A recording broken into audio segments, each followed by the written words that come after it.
Avez-vous déjà entendu parler de l'histoire de Ruby Franke, une influenceuse, une américaine de 41 ans et mère de 6 enfants qui avait pour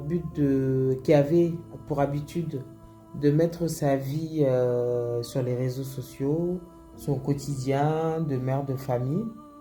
Elle était conseillère en santé avec une collaboratrice et elle a été arrêtée l'année dernière, incarcérée, et elle a été condamnée là en février 2024 à 30 ans de prison pour maltraitance aggravée envers ses enfants. Je vous explique, le 12 août 2023, il y a un de ces garçons de 12 ans qui arrive à s'échapper parce que il meurt de faim, il meurt de soif et il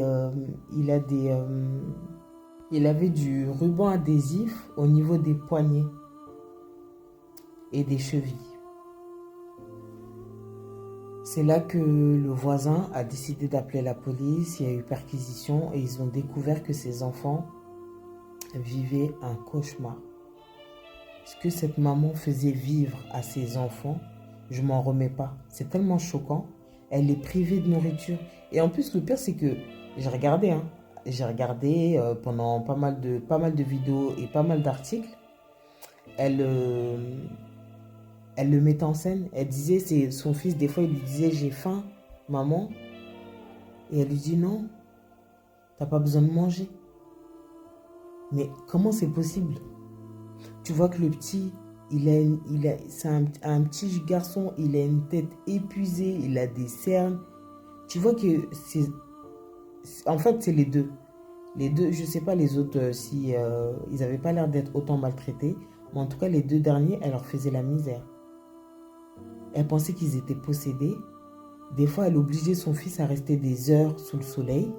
Il voulait pas, et quand il voulait pas, elle le piquait avec des cactus. C'est dingue. Comment une mère peut faire ça? Après, on la voit à son procès. Elle a l'air de reconnaître. Elle dit qu'elle est désolée d'avoir fait subir tout ça à ses enfants. Mais tu te dis, mais comment psychologiquement même elle a pu en arriver là? Tu vois que tes enfants, ils sont dans un mal-être profond. Tu vois que c'est pas normal ce que tu leur fais vivre. C'est ouf. Donc, elle est condamnée à 30 ans de prison. Mais je me dis, elle devrait quand même se faire suivre psychologiquement parce que pour agir comme ça, c'est que tu es profondément atteinte, clairement.